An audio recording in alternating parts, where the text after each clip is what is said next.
Hola, venga, vamos a meternos de lleno en el manual de instrucciones de la vida. Esto que vamos a ver es una guía de estudio a fondo, pensada especialmente para quienes están preparando un examen de biología molecular. Nos vamos a centrar en esos conceptos teóricos que son, bueno, la clave para clavar los casos prácticos y las preguntas tipo test. Vamos a ir al detalle para que no se escape nada. Perfecto. Pues aquí está nuestra hoja de ruta para hoy. Empezaremos por lo más básico, el alfabeto, que son los nucleótidos. Y a partir de ahí, iremos construyendo todo el lenguaje de la genética, paso a paso. Hablaremos del ADN, del ARN, de cómo fluye la información y terminaremos con las herramientas, las enzimas, que hacen que todo esto funcione. Muy bien, pues vamos al lío. Para poder entender de verdad las grandes moléculas como el ADN y el ARN, es que no queda otra. Hay que empezar por su pieza más pequeña, por su unidad fundamental. Es la analogía de siempre, pero es que funciona. Es como aprenderse las letras antes de intentar leer un libro.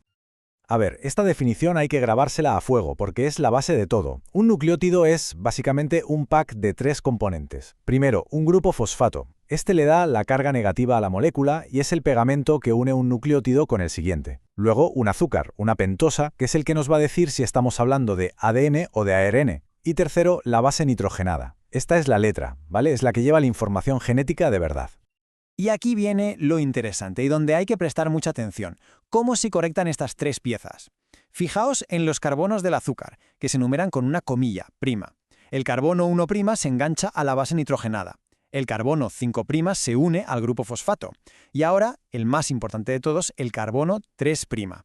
Este tiene un grupo hidroxilo libre, que es, digamos, el gancho donde se va a unir el siguiente nucleótido de la cadena. Y esto es lo que crea la famosa direccionalidad 5' a 3', un concepto que os aseguro va a salir una y otra vez. Vale, y aquí, atención, pregunta de examen de las que caen siempre. La diferencia entre purinas y pirimidinas es súper importante. Las purinas, que son la adenina y la guanina, son las grandes, tienen una estructura de doble anillo. Y las pirimidinas, citosina, timina y uracilo, son las pequeñas, con un solo anillo. ¿Y por qué es esto tan importante? Porque explica por qué en el ADN siempre se aparea una grande con una pequeña, una purina con una pirimidina. Así se mantiene el ancho de la doble hélice perfectamente constante. Bueno, ya tenemos las letras. Ahora vamos a ver cómo se forman las palabras y las frases, es decir, las dos grandes macromoléculas. Para entender la diferencia, me gusta mucho una analogía. Pensad en el ADN como si fuera la gran biblioteca central, el archivo maestro donde se guarda toda la información original, bajo llave, súper protegido. Y el ARN, pues el ARN serían las fotocopias de trabajo, las que sacamos para usar en el día a día, que se pueden estropear o tirar sin que pase nada grave. Es que el ADN está hecho para durar, para ser estable. Por eso tiene esa estructura de doble hélice tan famosa. Y ojo a los detalles. Las dos cadenas son antiparalelas. Esto es un detalle técnico, sí, pero es vital. Una va en dirección 5' a 3' y la otra justo al revés. Y luego el apareamiento. No es al azar. La adenina siempre va con la timina, unidas por 2 puentes de hidrógeno. Y la guanina con la citosina, con 3 puentes de hidrógeno. Y esto último es un dato clave, ¿eh? Esos 3 enlaces hacen que la unión G-C sea mucho más fuerte. Por eso, las zonas del ADN con muchas Gs y Cs son más estables y cuesta más separarlas, por ejemplo, con calor.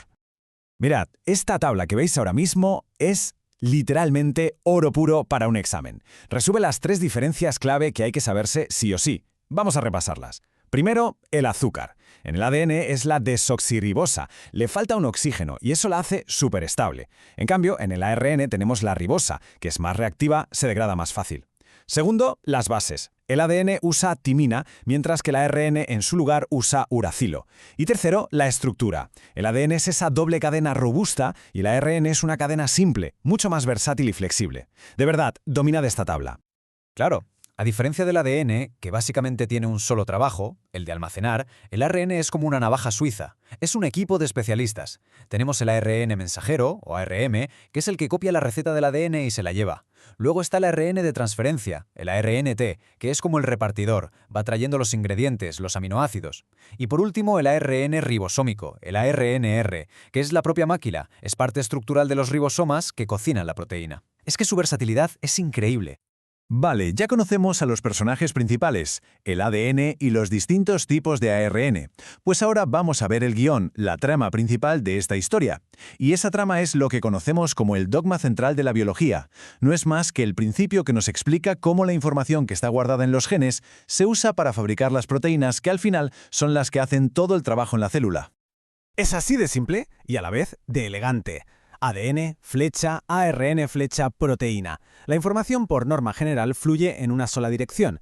Pasa del disco duro, que es el ADN, a una copia temporal, que es el ARN, ese paso se llama transcripción, y de ahí al producto final, la proteína, y ese paso es la traducción. Este es el flujo de información que básicamente gobierna toda la vida que conocemos. Y ahora lo que vamos a hacer es ponerle la lupa a cada uno de esos pasos. Vamos a desglosar la replicación, la transcripción y la traducción. Y para que sea más fácil de estudiar, para cada uno de estos procesos vamos a seguir siempre el mismo esquema de 3 fases: iniciación, elongación y finalización. Créeme, esta estructura ayuda un montón a la hora de organizar las ideas para un examen. Empezamos con la replicación. Esto es, ni más ni menos, que el proceso de copia. Antes de que una célula pueda dividirse, necesita hacer un duplicado exacto de todo su ADN. ¿Cómo lo hace? Pues primero llega la enzima helicasa, que actúa como una cremallera y abre la doble hélice. Después, la protagonista, la ADN polimerasa, empieza a construir las cadenas nuevas, pero siempre añadiendo los nucleótidos en el extremo 3'. Y el resultado es lo que llamamos semiconservativo. ¿Qué significa? Pues que cada nueva molécula de ADN conserva una hebra de la original y tiene una hebra completamente nueva. Y en esta imagen vemos el meollo de la cuestión, la parte más compleja, la elongación. Recordad que la ADN polimerasa solo sabe construir en una dirección, de 5' a 3'. Esto provoca que una de las hebras, la que llamamos conductora o líder, se pueda sintetizar del tirón, sin problemas. Pero ¿qué pasa con la otra? La otra va en la dirección contraria, así que la polimerasa tiene que ir haciéndola a saltos hacia atrás, en pequeños trozos que llamamos fragmentos de Okazaki. Esos fragmentos luego se tienen que unir. Entender bien por qué existe una hebra continua y una hebra a trozos es fundamental para muchísimas preguntas de examen y casos prácticos. Pasamos al segundo paso, la transcripción. Si la replicación era copiar el libro entero, la transcripción es como fotocopiar solo una página, un gen concreto que necesitamos en ese momento. Aquí la enzima estrella es la ARN polimerasa. Lo que hace es buscar una señal de inicio en el ADN, una región que llamamos promotor, donde a menudo está la famosa secuencia caja-tata, se engancha ahí y empieza a fabricar una copia de ARN de ese gen. Sigue copiando hasta que se encuentra con una señal de stop, y entonces libera la molécula de ARN.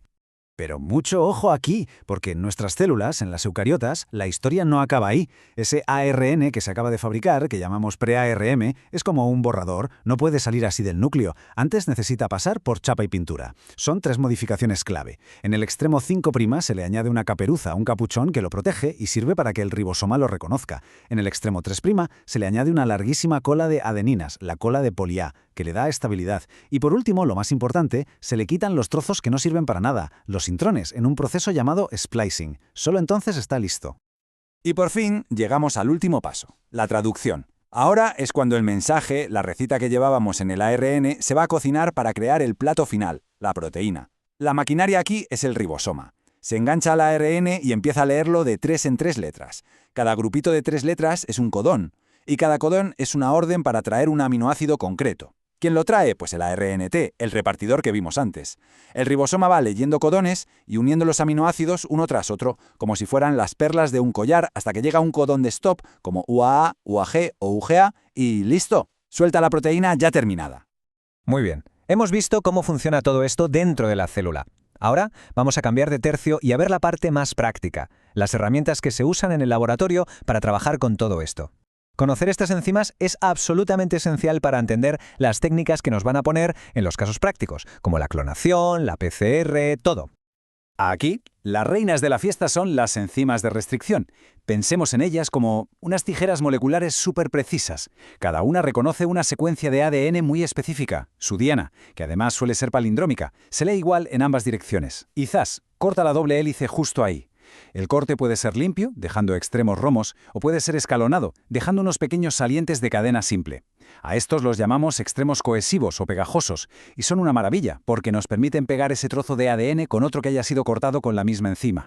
Vamos con un ejemplo típico de examen. Tenemos la enzima EcoRI. Su diana es la secuencia GAATC y su manual de instrucciones dice que corta entre la G y la A. Entonces, si le damos esta secuencia de ADN más larga, la enzima la va a escanear, encontrará su GAATC y cortará ambas hebras justo donde toca. El resultado, se generan unos extremos que sobresalen con la secuencia AAT. Esos son los famosos extremos cohesivos. Saber mirar una secuencia y predecir dónde y cómo va a cortar una enzima es una habilidad que hay que dominar sí o sí. Claro, en nuestra caja de herramientas no solo tenemos tijeras, necesitamos más cosas. La ADN polimerasa ya la conocemos, es la fotocopiadora, esencial para una técnica como la PCR. Luego tenemos la ligasa, que es el pegamento. Su trabajo es unir los fragmentos de ADN, volver a crear ese enlace que se había roto. Y por último, una enzima muy especial, la transcriptasa inversa. Esta es la rebelde, la que se salta el dogma central, proviene de los retrovirus y hace lo impensable, crea ADN usando como molde una molécula de ARN. Vale, entonces, a modo de resumen final para que queden las ideas claras de cara al examen. 1. El ADN es el almacén, la información guardada de forma estable. 2. El ARN es el trabajador, el mensajero versátil y activo. 3. El dogma central, replicación, transcripción y traducción, es el mapa que describe cómo fluye toda esa información. Y 4. Las enzimas son las herramientas, las máquinas que hacen que todo esto sea posible, tanto en nuestras células como en un tubo de ensayo. Y para terminar, os dejo con una reflexión.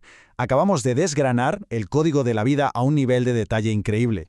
Y el hecho de que hoy podamos entender, leer, copiar y hasta editar este código nos da un poder que era impensable hace unas décadas.